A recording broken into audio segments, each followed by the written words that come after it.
नमो अरिहन्ताणं नमो सिद्धाणं नमो आयर्याणं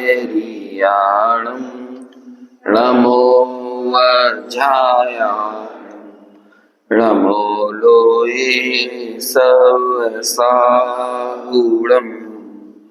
मंगलम भगवान वीरो मंगलम गौतमो गणी मंगलम कुंदाद्यो जैन धर्मोस्तु मंगलम सर्वमंगल मांगल्यम सर्वकल्याणकारकम प्रधानं सर्वधर्माणां जैनं जयतु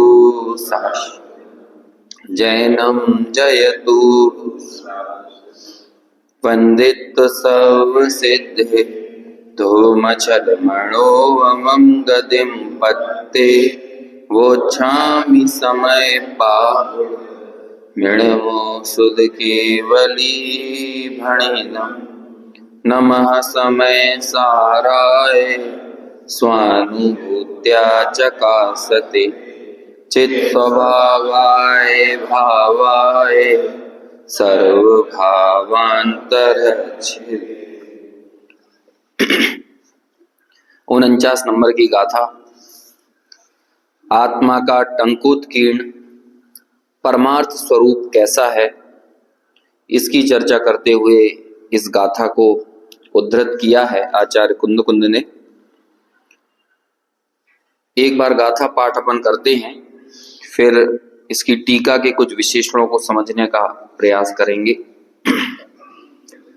अरस मरुवम गंधम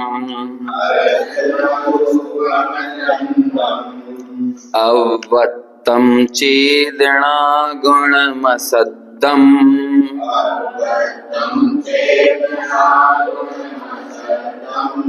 जान अलिंग गहनम जीव मणिदिट्ठ संठाणम।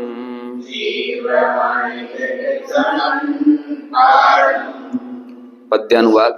जीव चेतना गुण शब्द रस रूप गंध व्याप्ति विहीन है, निर्दिष्ट नहीं संस्थान उसका, ग्रहण नहीं है लिंग से।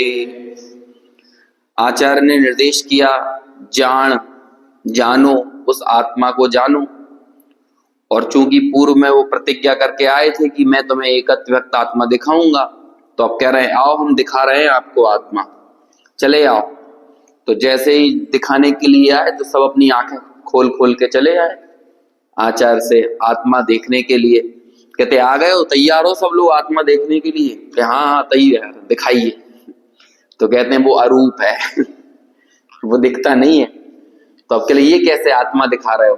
तो ठीक है, तो छुलवा दो। तो कहते कैसे छुलवा दें भाई, वो अस्पर्श है। तो कहते चलो आप छुला नहीं सकते, दिखा नहीं सकते, तो कम से कम कुछ स्मेल वगैरह, गंध वगैरह आ जाए उसकी। तो कहते वो ऐसा भी नहीं है, वो अगंध है, अरूप है, अगंध है, अस्पर्श है। तो फिर अब कौन सी और एक और चीज बच गई? तो कुछ चखवा दो, है ना, चखने में आ जाए कुछ स्वाद। तो कहते वो ऐसा भी नहीं है, रस है। तो उसके बारे में कुछ बोल दो। जैसे ये बोल तो रहे हैं अपन, देखो बोल रहे हैं तो बोल के भी यही बोल रहे हैं कि वो अशब्द है ना, ये असद्दम। तो कहते हैं किसी तरह से तो उसे व्यक्त करके बताओ। मन के विकल्पों में तो आ सकता है, तो कहते हैं मन के विकल्प में भी नहीं आ सकता, अव्यक्त है। तो कोई चिन्ह तो हमें दो जिससे हमें वो पकड़ सके। कहते हैं वो तो अलिंग ग्रहण है, तो कोई आकार प्रकार कुछ तो होता होगा, कहीं तो उसे टटोल सकेंगे हम। तो कहते हैं वो अनिर्दिष्ट संस्थान है। तो कहते हैं तुमने बचने ही क्या दिया, कैसे जाने कैसे देखें। तुमने हमारे सारे साधन छीन लिए हमसे, जिन साधनों से हम आत्मा को पकड़ सकते थे, और आज तक हम अपने जीवन में जिस कुछ को भी पकड़ रहे हैं, जान रहे हैं, इन्हीं साधनों से तो पकड़ रहे हैं। तो अब वो साधन ही नहीं रहा, तो हम कैसे साध्य की प्राप्ति करें? तो यही तो आचार्य बताना चाह रहे हैं, इस गलत साधन से भिन्न साध्य प्राप्त नहीं होता। अभिन्न साध्य साधन, ये शब्द सुना है आपने, अभिन्न साध्य साधन। साधन और साध्य में अभिन्नता होती है। भिन्न साध्य साधन जहां पर होते हैं ना, भिन्न साध्य साधन को नैमित्तिक संबंध कहते हैं, और अभिन्न साध्य साधन कहलाते हैं उपादान उपादेय संबंध। और निमित्त तो कुछ नहीं है, बकवास चीज है दुनिया की सबसे, है ना। बकवास इन द सेंस क्या हुआ, जैसे मान के चलो मैं ये कहूं कि ये कुर्ता मेरा है, कहूं मैं ये कुर्ता मेरा है, तो आप ये बताओ ये कुर्ता मेरा है, यदि मैं ऐसा कहता हूं, अभी देखो कैसा है, यदि मैंने कहा ये 500 रुपए का मैंने लिया था, तो आप मुझसे कहोगे कि हम 600 दे रहे हैं, लाओ हमें दे दो, तो हमें बढ़िया चीज है। तो आपने जैसे 600 रुपए दिए, वैसे हमने ये कुर्ता आपको अगले सेकंड आपको दे दिया। अब बोलो, अब मैं बोल के बताऊं ये कुर्ता मेरा है, अब बोलूंगा। जो नैमित्तिक संबंध 600 रुपए में भी चला जाए, 600 तो छोड़ो, कई 1-1, 2-2 रुपए की चीज के साथ ऐसा करते हैं कि नहीं अपन। 2 रुपए का पेन मेरे पास पड़ा हो और वो 2 रुपए का पेन कोई मेरे को 5 रुपए देगा तो मैंने उसको दे दिया, लो 5 रुपए में संबंध बदल गया अगले सेकंड, तो उसकी कोई औकात है? यदि मैं ये कहूं निमित्त की औकात 2 रुपए की भी नहीं है, तो इसमें कोई गलत बात है? ऐसे ही है, वो तो उपचार का कथन है, ये नैमित्तिक कथन 2 रुपए में बदल जाता है। अब देखो, ये कुर्ता जो है ना कपड़े का है, अब इसे बदल के बताओ। ये कुर्ता धागे का है, इस कथन को बदल के बताओ, आप कितने रुपए में बदल पाओगे? धागा खत्म होने के साथ कुर्ता भी खत्म होगा। क्यों? क्योंकि इसके रग रग में यदि कोई चीज समाई है तो कौन समाई है? तो इसका अभिन्न साध्य साधन कौन होगा? वो धागा, वो कपड़ा, कपड़े से निर्मित है ना ये। यदि आप कपड़ा ही पूरे में व्यापक है, इसे बोलते हैं अभिन्न साध्य साधन। ऐसे ही आत्मा की प्राप्ति का भिन्न साध्य साधन कैसे हो सकता है? आप साधन बनाते हो इंद्रियों को और साध्य बनाते हो अतीन्द्रिय आत्मा को, तो ऐसा भिन्न साध्य साधन से आत्मा पकड़ में नहीं आता। अब देखो, जितने भी कथन नैमित्तिक कहे जाते हैं वो सब भिन्न साध्य साधन वाले हैं। शास्त्र से आत्मा पकड़ में आता है, बोलो क्या हो गया? भिन्न साध्य साधन। उपदेश से आत्मा पकड़ में आता है, तीर्थंकर के उपदेश से, भिन्न साध्य साधन। मुनिराजों के उपदेश से आत्मा समझ में आता है, भिन्न साध्य साधन। व्रत से, नियम से, तीर्थ यात्रा से करते चले जाओ, जितने भी बनाना है, भिन्न साध्य साधन है। ये उन सबका निषेध कर रही है एक गाथा, कि भिन्न साध्य को प्राप्त करने का साधन भिन्न नहीं होगा, भिन्न द्रव्य साधन नहीं होगा। और ये इंद्रियां जिसे भी देखती हैं, इंद्रिय गोचर जो भी तत्व होता है वो तो पौद्गलिक होता है। तो पौद्गलिक तत्वों को पकड़ने वाला साधन अतीन्द्रिय चैतन्य टंकोत्कीर्ण ज्ञायक को पकड़ने वाला साधन कैसे बन सकता है? तो सबसे पहले तो साधन की समीक्षा की कि इस साधन से उस आत्मा को नहीं साधा जा सकता। कठिन तो नहीं हो रहा है? वो तो होगा कठिन। यदि हो भी रहा है तो वो तो होगा ही। अभी तो मैं उन विशेषणों पे जाने की तैयारी कर रहा हूं, विशेषणों में उतरने से पहले की तैयारी। ये समय सार की सबसे बड़ी टीका है, सबसे बड़ी, इससे बड़ी कोई टीका नहीं है। और जब मैं आपको चैलेंज दे रहा हूं, चैलेंज नहीं, वादा कर रहा हूं कि आपको ये याद होगी, तो मैं गारंटी दे रहा हूं कि याद होगी आपको ये टीका। छोटी छोटी टीकाओं में मैंने गारंटी नहीं दी, लेकिन सबसे बड़ी टीका मैं गारंटी दे रहा हूं कि ये टीका आपको पूरी याद होगी। जितने भी दिन चले, 10 दिन, 12 दिन, 8 दिन, अभी तो खैर आज के बाद एक गैप हो जाएगा कुछ दिनों का, लेकिन जब भी अपन इसे पूरा करेंगे, आप इन 42 विशेषणों को बोल के बताओगे। भले शब्दशः नहीं बताओ, लेकिन जैसे भी इनका जो जीष्ट है, मर्म है, उस मर्म को आप बोलकर बताओगे। तो भिन्न साध्य साधन से कभी भी तत्व की सिद्धि नहीं हो सकती, अनुभूति नहीं हो सकती। अनुभूति के लिए अभिन्न साध्य साधन चाहिए। इसलिए देखिए, 7वें गुणस्थान के ऊपर सिर्फ अभिन्न साध्य साधन ही मात्र रह जाता है, क्योंकि सारे परावलंबन चले जाते हैं। और उसके पहले भी जब कभी भी आत्मा की अनुभूति होती है, वो अभिन्न साध्य साधन से ही होती है। वो तो क्या है, व्यवहार किसे कहते हैं? कई बार हमने बोला है ये कि पूर्वचर व्यवहार जो है ना, पूर्वचर साधन को, जैसे कि कोई कार्य घटित हुआ, उसके पहले क्या हो रहा था, उसको कारण कहने का एक उपचार है, व्यवहार है, पद्धति है। उसके पहले क्या हो रहा था? जैसे आपने अभिन्न साध्य साधन से इस गाथा का चिंतन करते हुए आप अनुभूति तक पहुंचे, तो ये गाथा क्या कहलाने लगेगी? पूर्वचर व्यवहार। ये कहलाने लगी ना। जैसे कि डॉक्टर साहब छोटे दादा जब अंत में प्रवचन कर रहे थे, 1-1.5 साल पहले की बात है, तो वो एक बात बहुत छेड़ते थे, सामायिक क्या होता है, सामायिक क्या है। तो आप बताइए सामायिक में आप करोगे क्या? हमने आपको दे दिया, चलो रोज सुबह दोपहर शाम को 3 टाइम सामायिक करना है आपको, और सामायिक की बहुत महिमा है, अपरंपार महिमा है। ग्रस्त व्यक्ति यदि सामायिक करता है ना, तो उसे कहते हैं तुम्हारे ऊपर ये वस्त्रों का उपसर्ग हो गया है और तुम मुनि हो साक्षात।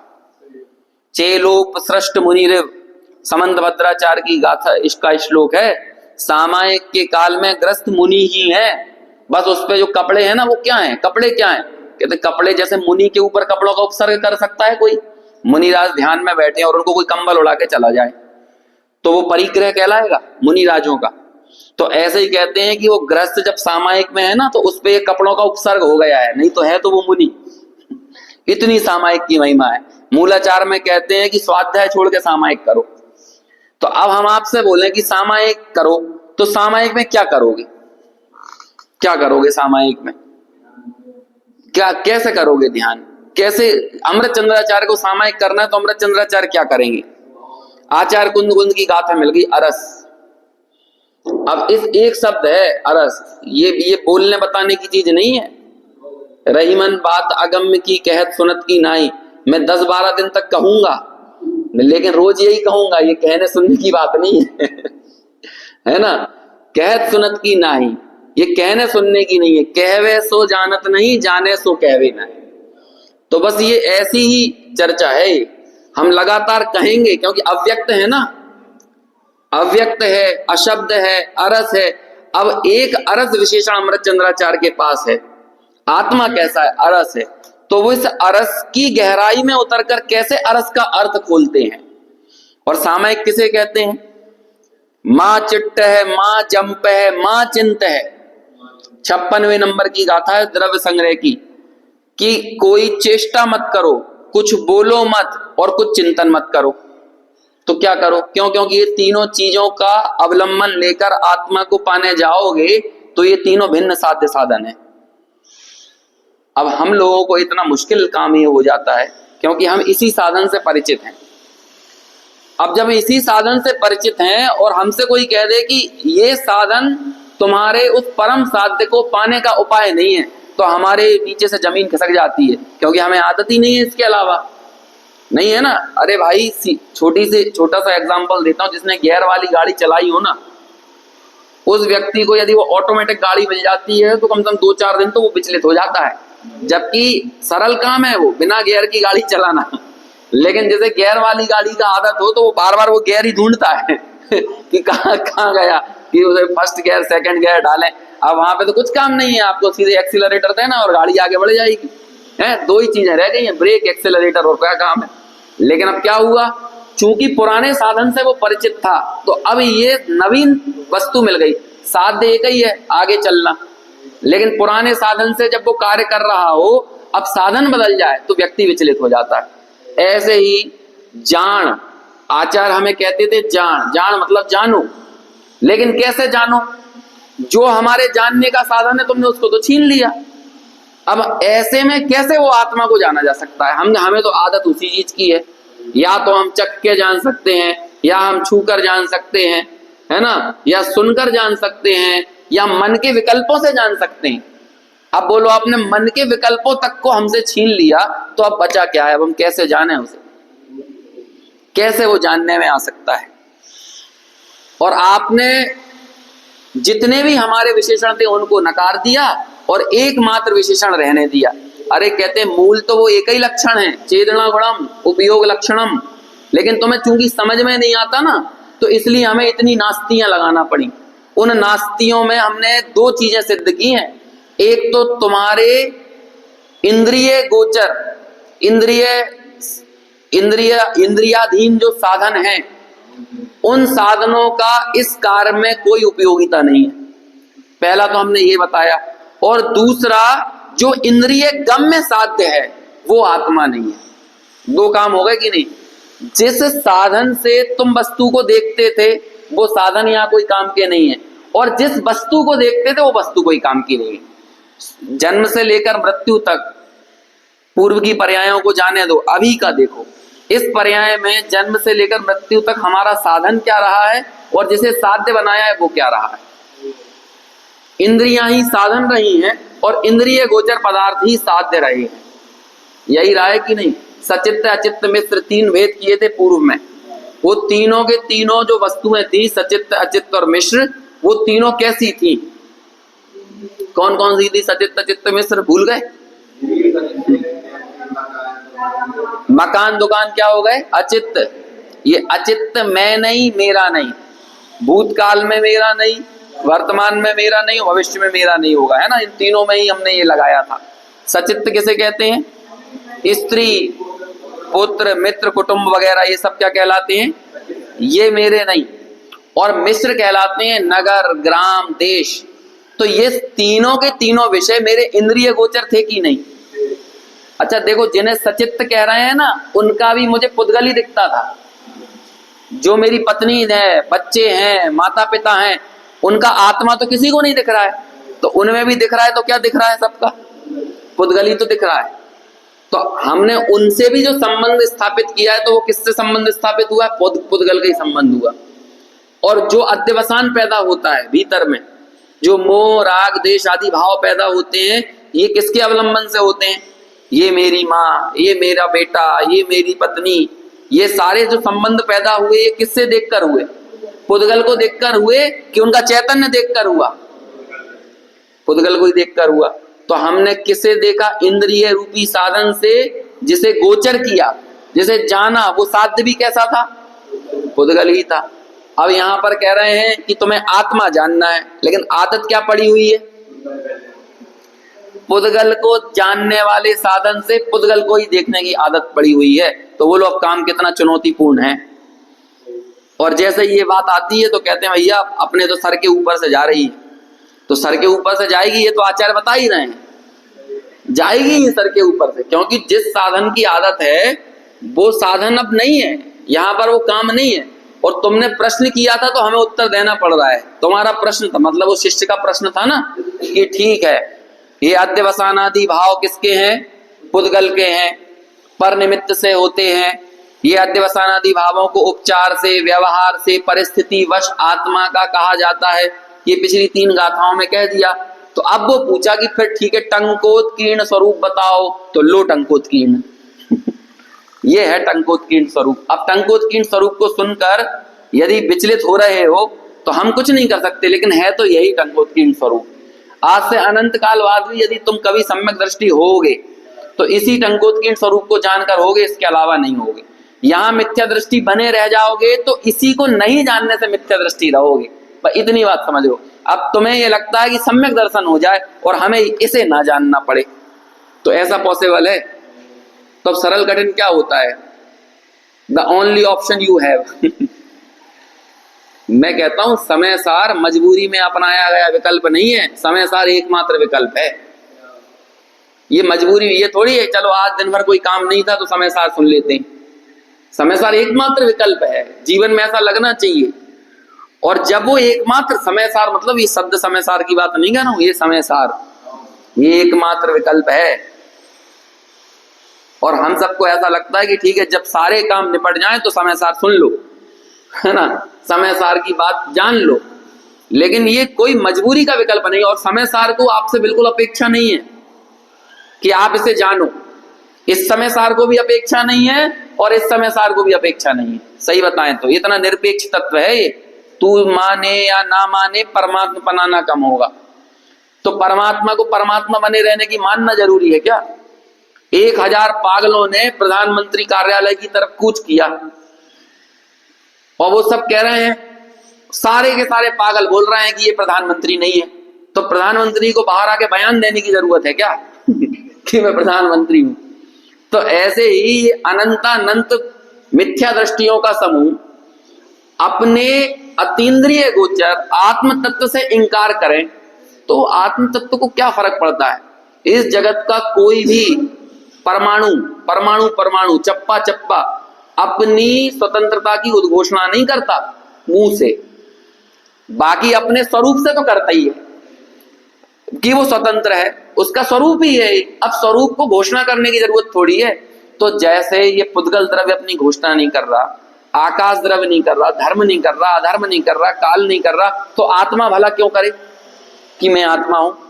पुद्गल कभी चिल्ला रहा है कि मैं पुद्गल हूं, धर्म द्रव्य कह रहा है कि मैं धर्म हूं, तो आत्मा ये क्यों कहे कि मैं उपयोगवान हूं? ये तो ये जो बोल रही है ना, ये वाणी ये पुद्गल की है, और ये पुद्गल की वाणी किसके बारे में कह रही है? आत्मा के बारे में कह रही है।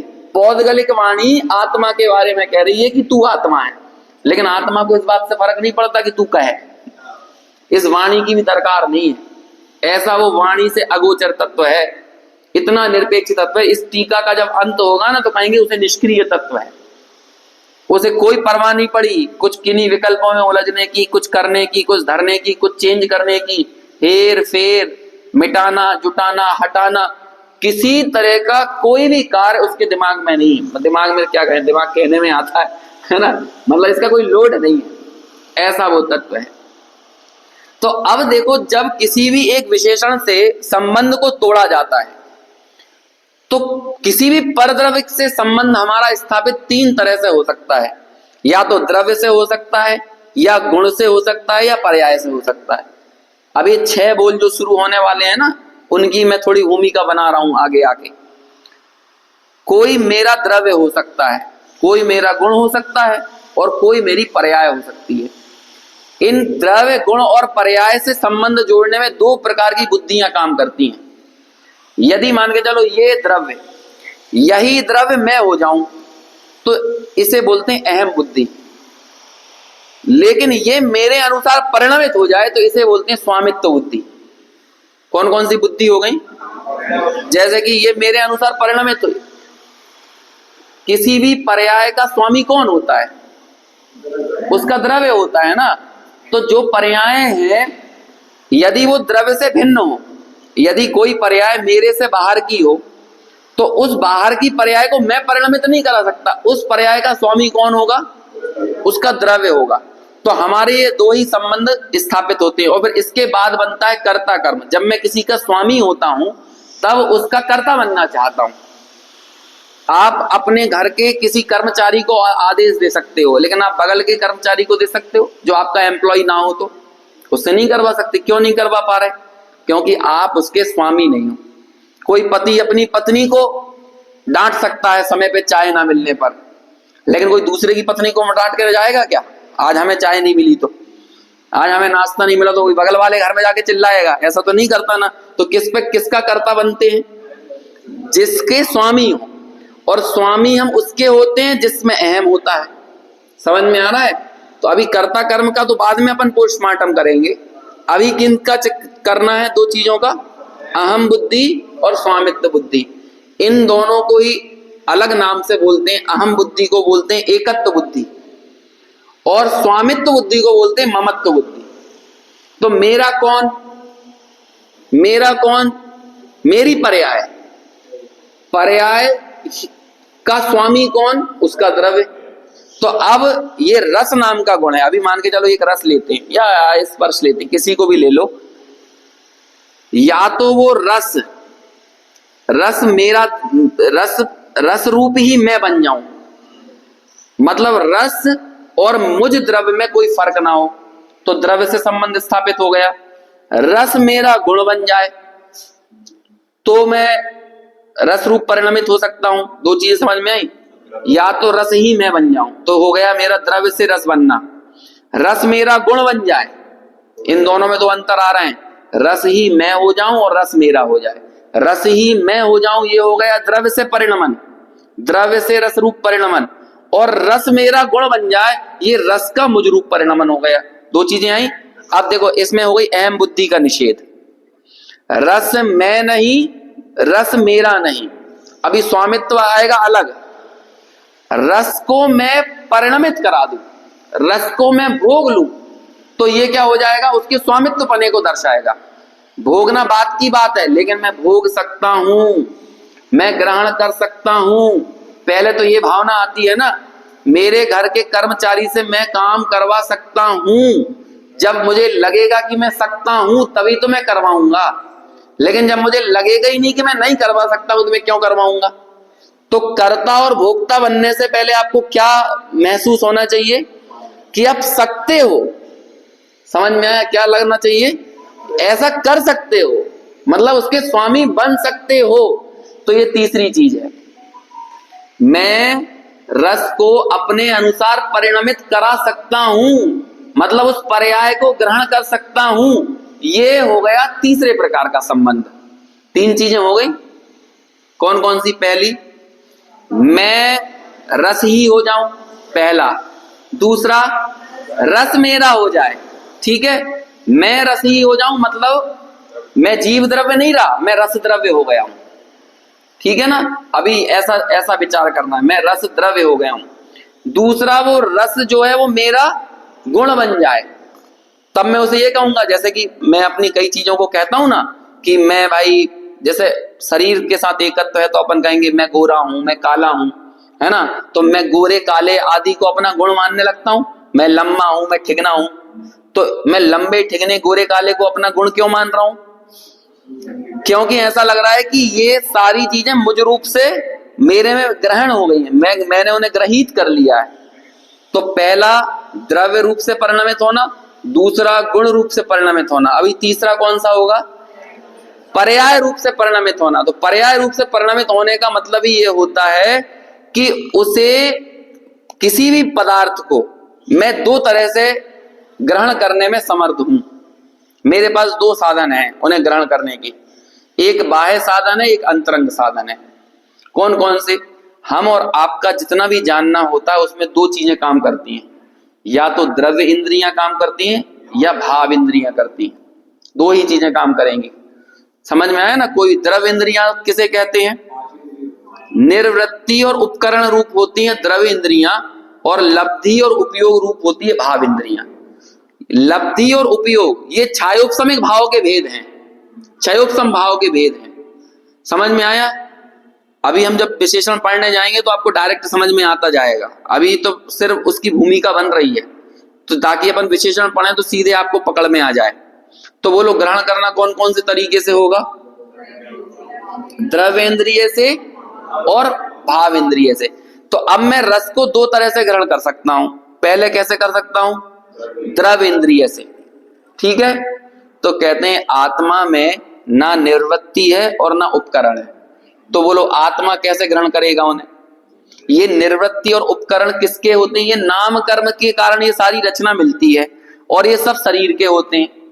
तो आत्मा का तो ना निर्वृत्ति है और ना उपकरण। निर्वृत्ति और उपकरण समझते हैं? जैसे कि इस आंख को यहीं होना है, तो ये क्या हो गया? इसकी निर्वृत्ति हो गई। आंख किसी की घुटने में तो नहीं लगी रहती।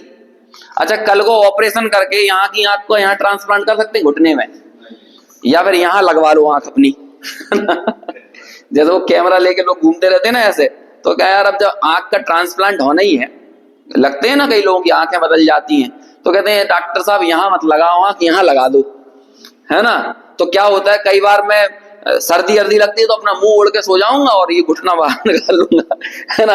इससे दिखती रहेगी तो चोरों पे नजर रखेगी ये, या यहाँ लगवा लूं हाँ आंख, तो यहाँ ऐसा देख, क्यों नहीं लगवा सकते आगे? यहाँ निर्वृत्ति नहीं है वहां पे। तो ये आंख हो गया उपकरण। उपकरण वहीं काम करेगा जहां पे निर्वृत्ति होगी। तो इसलिए ये निर्वृत्ति किसकी होती है? पुद्गल की, शरीर की, है ना। इसे किसने निर्मित किया है? नाम कर्म ने। और उपकरण किसे कहते हैं? उपकरण होते हैं दो प्रकार के, अंतरंग उपकरण और बाह्य उपकरण। अब जैसे जो अंदर का गोलक वगैरह है, ये क्या हो गया? अंतरंग। अंतरंग। और ये भौएं बनना, ये पलके बनना, ये सब क्या हो जाता है? ये बाह्य उपकरण। जहां निर्वृत्ति होगी वहीं पर उपकरण काम करेंगे।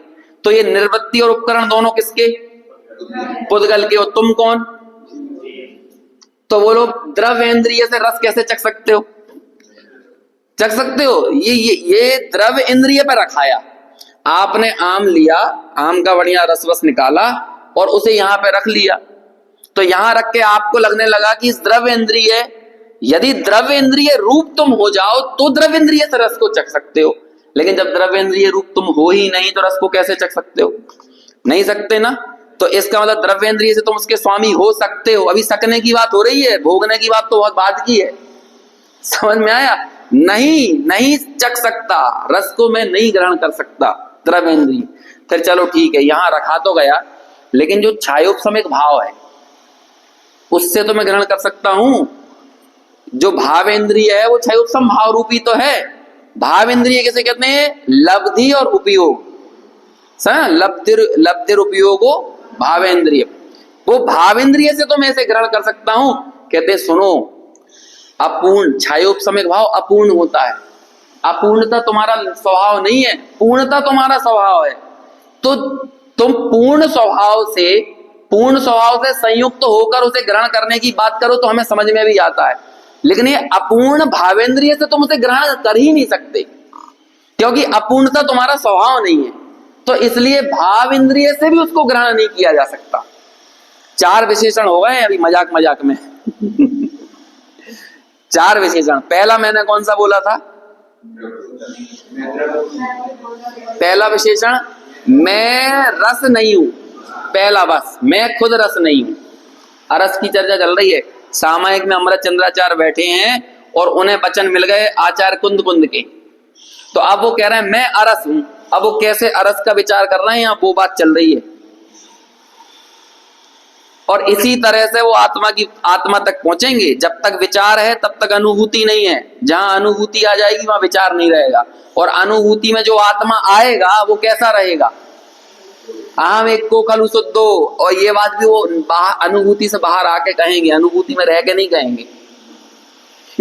इसलिए समय सार को कहते हैं अनुभूति में की स्याही में कलम को डुबो डुबो कर ये ग्रंथ लिखा।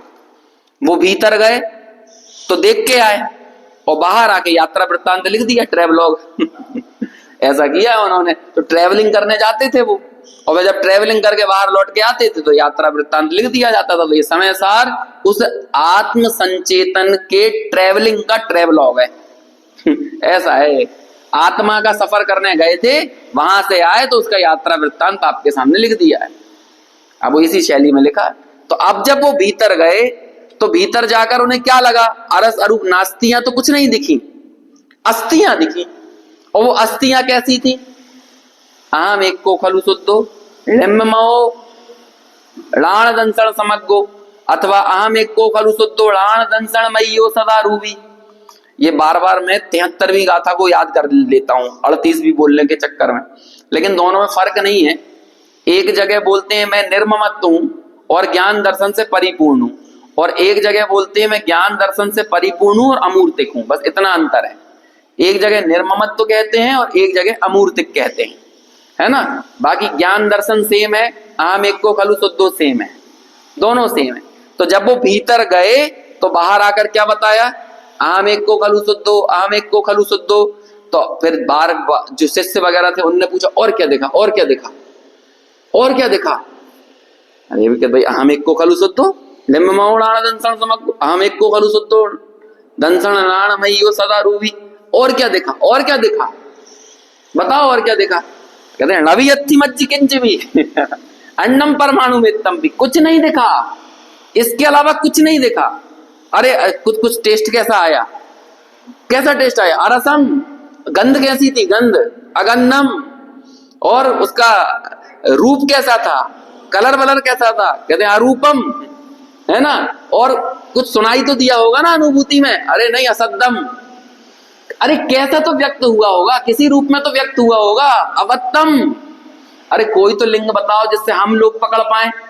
अलिंग ग्रहणम, कोई आकार प्रकार कुछ दिखा? नहीं। अनिर्दिष्ट संस्थानम, तो कैसा दिखा, कैसा दिखा, कैसा दिखा? चेतना गुणम, ये है उपयोगो लक्षणम। ये तत्वार्थ सूत्र का सूत्र।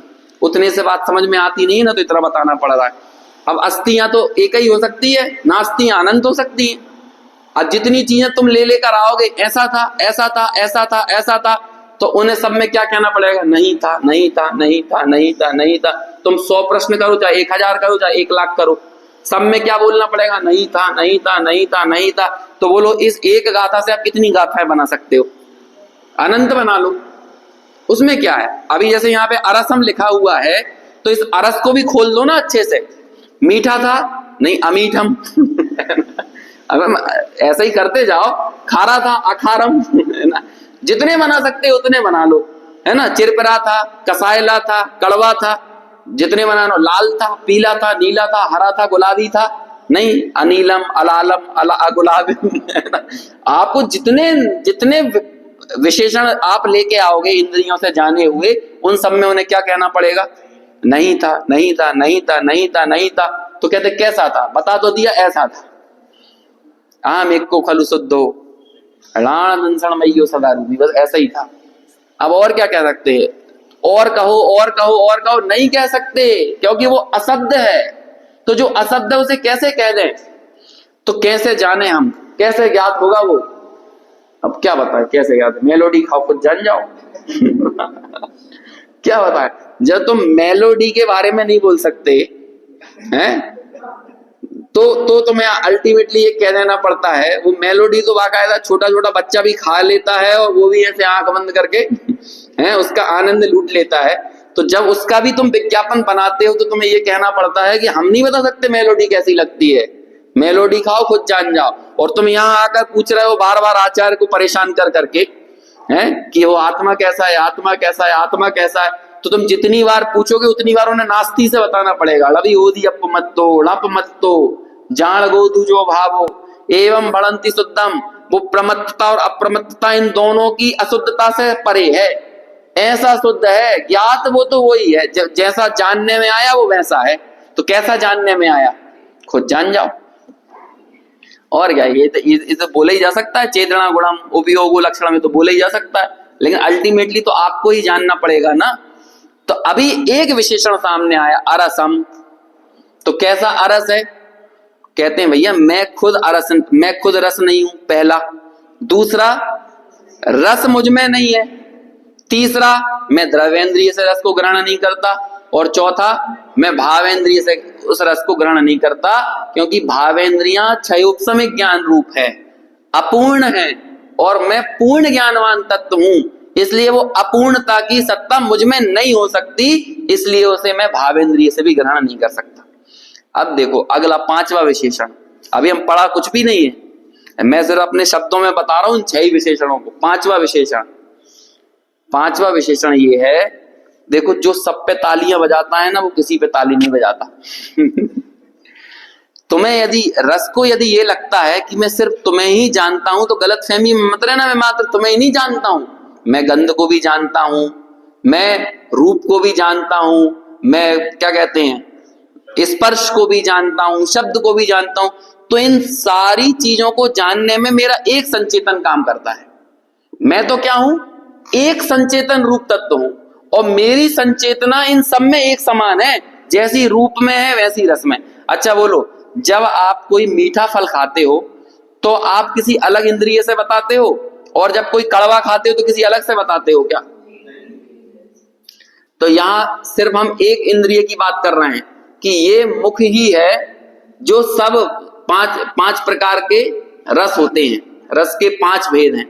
तो उन 5 प्रकार के रस को बताने के लिए कितनी इंद्रियां लगी? एक ही लगी ना। ऐसे ही इन 5 इंद्रियों के विषयों का ज्ञान कराने के लिए कितने ज्ञान लगे? क्या लगे? एक ही ज्ञान लगा। तो जो एक ज्ञान सब में समान रूप से प्रवर्त रहा है, वो किसी एक का कैसे हो सकता है? सवाल ये है। नहीं, एक यहाँ पे अगला जो 5वां पॉइंट है ना, वो कहता है कि सारे ज्ञानों में एक संचेतना काम कर रही है, एक संचेतन काम कर रहा है, बताने वाला वो एक ही है।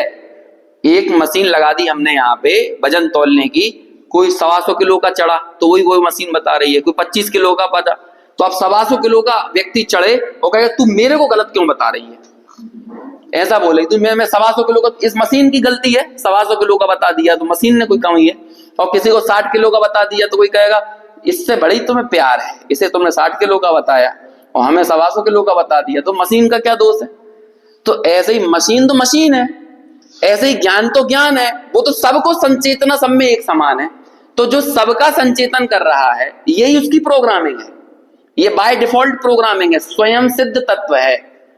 अपन ने वो टोडरमल जी का पढ़ा था ना वाक्य, पर से भिन्न, स्वा से अभिन्न, ऐसा स्वयं सिद्ध तत्व मैं हूं, ये निश्चय की बात हो गई। तो वो तो स्वयं सिद्ध, उसकी प्रोग्रामिंग ऐसी है कि वो सबको, जो भी उसका गेय सामने आएगा, सब में एक संचेतना व्याप्त होगी। सब में एक संचेतना व्याप्त है, तो सब में एक समान बहने वाली संचेतना किसी एक की कैसे हो सकती है? पांचवा, ये सूक्ष्म है, मैं गुरुदेव के बोल निकाल के पढ़ूंगा बाद में, अभी अपने पास अवकाश है नहीं है, इतने आराम से छोड़ेंगे नहीं, और आपको इतने आराम से समझ में भी नहीं आएगा, है ना। अभी तो मैं सिर्फ उसके सरसरे तौर पे बता रहा हूं कि पांचवा पॉइंट क्या है। पांचवा पॉइंट ये है कि सब में बहने वाली एक संचेतना किसी एक की कैसे हो सकती है? जो संचेतन स्पर्श को जानता है वही संचेतन रूप को जानता है, वही संचेतन रस को जानता है, वही संचेतन शब्द को जानता है, वही संचेतन मन के विकल्पों को जानता है, तो वो तो सबको जान रहा है। तो तुम अकेले आके ऐसा क्यों कहने लगते हो कि ये संचेतन मेरा हो गया है? रस आकर ये दावा आपत्ति करने लगे कि देखो इसने मुझे जान लिया ना, इसलिए मैं इसका हो गया, तो वो संचेतना बोलेगी सुनो, ज्यादा अकड़ो नहीं, हम अकेले तुम्हें नहीं जान रहे, रूप आएगा तो उसे भी जानेंगे, गंध आएगी तो उसे भी जानेंगे, शब्द आएंगे तो उन्हें भी जानेंगे, और ऐसे ही जानेंगे जैसे तुम्हें जाना है। तो जब हम सबको ही जान रहे हैं तो किसी एक को जानने का सवाल खड़ा नहीं होता ना। तो इसलिए तुम मेरे नहीं हो, ये रस जो है मेरा नहीं। समझ में आया पांचवा पॉइंट? छठवां पॉइंट फिर इससे भी सूक्ष्म है, स्थूल से सूक्ष्म की हो रहा है। पहला पॉइंट आपको बहुत जल्दी समझ में आ गया होगा, दूसरा थोड़ा सा कठिन था, तीसरा उससे कठिन, चौथा और कठिन, पांचवा और थोड़ा सूक्ष्म, छठवा इससे भी ज्यादा सूक्ष्म। छठवें में क्या आएगा कि ज्ञान सर्व ज्ञेयों को अपना विषय बनाता है, लेकिन कोई किसी भी ज्ञेय रूप को स्वयं परिणमित नहीं होता। समझ में आया ना? छठवां विशेषण ये ज्ञान में। अब कोई ये कहने लगे ठीक है, हमारा तुमसे द्रव्य इंद्रिय से संबंध नहीं, हमारा तुमसे भाव इंद्रिय से संबंध नहीं, हमारा तुमसे द्रव्य रूप से संबंध नहीं, गुण रूप से संबंध नहीं, लेकिन तुमने हमें जाना तो कम से कम हमें ज्ञेय ही मान लो, ज्ञेय मान के अपना संबंध बना लो। तो कहते हैं हाँ तुम ज्ञेय हो, लेकिन संबंध कुछ नहीं है। ज्ञेय तो हो, ये तो हम मान ले रहे हैं, और तुम्हें ज्ञेय नाम भी इसलिए मिला है क्योंकि हमने जाना है तुम्हें। मैं दोनों में आपस में उपचार का ऐसा संबंध बनता है कि ज्ञेयों के कारण इसे ज्ञायक नाम मिल जाता है, और ज्ञायक के कारण इसे ज्ञेय नाम मिल जाता है, लेकिन संबंध नहीं है कुछ। ये बताना चाहेंगे छठवें नंबर के विशेषण में। तो पांचवा विशेषण क्या कहता है? सब में एक संचेतना व्याप्त है। और छठवां विशेषण क्या कहेगा कि जान तो रहे हैं, लेकिन जानने मात्र से तुमसे संबंध नहीं हो जाता है।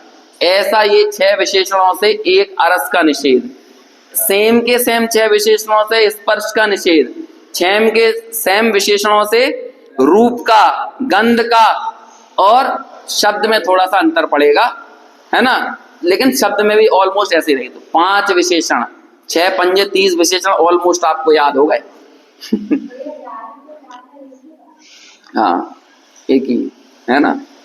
ज्ञाता ज्ञायक ये सब कर्ता कहलाते हैं, और ज्ञान क्रिया कहलाती है, और ज्ञेय कर्म कहलाती है। ये तीनों चीजें होते हैं ना, सब्जेक्ट, वर्ब एंड ऑब्जेक्ट। कोई भी सेंटेंस बनता है तो तीनों चीज होती हैं। तो ज्ञाता है सब्जेक्ट, ज्ञान है वर्ब, और ज्ञेय है ऑब्जेक्ट।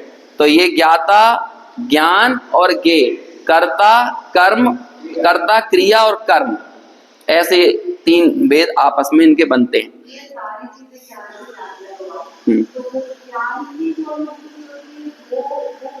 हाँ, वो जो एक संचेतन परिणाम है ना, जो पूर्व में कहा था, संचेतन में आने वाले जो पदार्थ हैं वो उस रूप मेरा स्वरूप नहीं है, बल्कि जो एक संचेतन, सामान्य संचेतन है, वो मेरा स्वरूप है। हाँ हाँ, जो जानन जानन जानन क्रिया चल रही है ना, उस रूप में वो अनुभव और अनुभव में आने वाला, इन दोनों में भिन्नता नहीं रहेगी, भेद नहीं रहेगा। इसलिए इसे ही बोलते हैं अभिन्न साध्य साधन। यही कहलाता अभिन्न साध्य। जिस ज्ञान को जानना है, लेकिन उस ज्ञान को जानोगे कैसे? ज्ञान से ही तो जानेंगे ना। इसलिए ये लाइन है, जब मैं स्वयं ही साध्य हूँ, वो क्या कहते हैं, जब मैं स्वयं ही साधना जब मैं स्वयं आराध्य हूँ, जब मैं स्वयं आराध्य ना, जब मैं स्वयं ही ज्ञेय हूँ, जब मैं स्वयं ही ज्ञान हूँ, जब मैं स्वयं ही ध्येय हूँ, जब मैं स्वयं ही ध्यान हूँ। तो बोलो ध्यान और ध्येय, साधन और साध्य, इनमें भिन्नता रह गई कि अभिन्नता रही? एक अभिन्नता आई ना। उस अभिन्न साध्य साधन तक ले जाने के लिए ये सारी बातें हैं। बहुत सारी चीजें समझ में आई होंगी, बहुत सारी नहीं आई होंगी, लेकिन अभी बीच में थोड़ा सा एक विराम होगा। विराम के बाद जब अपन फिर से मिलेंगे तो फिर से इन विशेषणों को पढ़ते हुए फिर आगे बढ़ेंगे। अभी तो फिर मैंने एक सामान्य पिक्चर आपके सामने रखी है 5 विशेषणों की। अस्पर्श, अरस, अगंध, अरूप और अशब्द, इसकी सामान्य इन 30 जो विशेषण है ना 42 में से, वो 30 विशेषण ऑलमोस्ट इस फ्रेम में काम करेंगे। और बाकी के 12 विशेषण, अव्यक्त के 6 विशेषण थोड़े अलग हैं, अनिर्दिष्ट संस्थान के 4 थोड़े अलग हैं। फिर कितने और बच गए? कौन कौन से? अलिंग ग्रहण और अनिर्दिष्ट संस्थान के तो 4 हैं। चेतना, चेतना गुण, तो अलिंग ग्रहण का 1 और चेतना गुण का 1, बस ऐसे 42 विशेषण हैं। उनमें से 30 विशेषणों का फ्रेमवर्क था ये, जो अभी अपन ने चर्चा की। एक बार उन्हें रिपीट करते हैं और फिर गाथा पाठ करके अभी यहीं विराम लेंगे।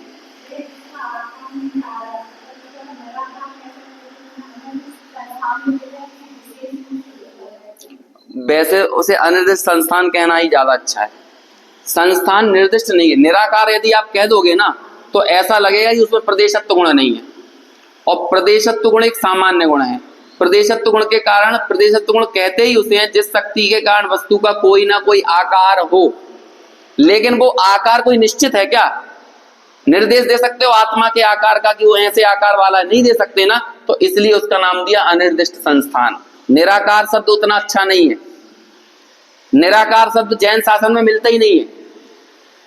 यदि मिलेगा भी तो वो इसी अर्थ को बताने के लिए मिलेगा, लेकिन निराकार से ज्यादा बेहतर शब्द यदि कोई है तो वो है अनिर्दिष्ट संस्थान। समझ में आया ना? निराकार में तो ऐसा लगेगा जैसे कि ये परम ब्रह्म परमात्मा को निराकार मानते हैं ना, तो कहते हैं कि विश्व में ऐसी कोई वस्तु ही नहीं है जिसका कोई आकार ना होता हो, क्योंकि सब में प्रदेशत्व गुण होता है। उस प्रदेशत्व गुण के का नाम ही ये है जिस शक्ति के कारण द्रव्य का कोई ना कोई आकार अवश्य हो, उसे बोलते हैं प्रदेशत्व गुण। हर एक पदार्थ की 2 पर्याय होती हैं, अर्थ पर्याय और व्यंजन पर्याय। उसमें व्यंजन पर्याय कहते ही उसको है जिसका आकार होता है। आकारों की पर्यायों को व्यंजन पर्याय कहते हैं, और प्रदेशत्व गुण के अलावा अन्य गुणों की पर्याय को अर्थ पर्याय कहते हैं। देखो एक पर्याय, व्यंजन पर्याय अकेले एक गुण से बनती है, प्रदेशत्व गुण से, और बाकी सारी की सारी पर्यायों का समावेश अर्थ पर्याय में हो जाता है। उसमें विशेष गुण भी आ जाते हैं, उसमें 5 सामान्य गुण भी आ जाते हैं। तो इसलिए निराकार से बेहतर शब्द है अनिर्दिष्ट संस्थान। उसके 4 विशेषण आएंगे तो उसमें हमें ये समझ में आएगा कि अनिर्दिष्ट संस्थान यानी क्या होता है। चलो पहला क्या है, अभी सामान्य बोल रहे हैं, बाद में आपको गाथा टीका से वैसा का वैसा बोलना है। अभी तो ये छूट है आपको कि अभी आप अपनी मर्जी से अपने शब्दों में बोल सकते हो। मैं रस नहीं, रस मेरा गुण नहीं, ठीक है ना। मैं द्रव्येंद्रिय से रस को नहीं चख सकता, नहीं चखता। मैं भावेंद्रिय से रस को नहीं ग्रहण करता। 5वां कि सारे गुणों में एक संचेतन व्याप्त होने से मैं अकेला रस को नहीं चखता, मतलब अकेले रस को ग्रहण नहीं करता। मेरी संचेतना तो सब में व्याप्त है, और रस मेरा ज्ञेय होने से और मैं उसका ज्ञायक होने से, चूंकि ज्ञेय ज्ञायक संबंध का अभाव होता है, इसलिए वो मेरा ज्ञेय है, तब भी मेरा उससे किसी प्रकार का कोई संबंध नहीं है। इन 6 विशेषणों के कारण मैं अरस हूं। ऐसे ही आगे कहेंगे मैं अरूप हूं, मैं अगंध हूं, मैं अशब्द हूं, अस्पर्श हूं। तो ये इन्हीं 6 विशेषणों में पंच इंद्रिय के जो विषय होते हैं, स्पर्श रस गंध वर्ण और शब्द, उनका यहाँ पर निषेध किया जाएगा। चलिए गाथा पढ़ के अभी चर्चा पूर्ण करते हैं, फिर अगली सूचना आपको मिल जाएगी कब से स्वाध्याय पुनः शुरू होगा। अरसमरूवम गंधम अवत्तम चेदना गुणमसद्दम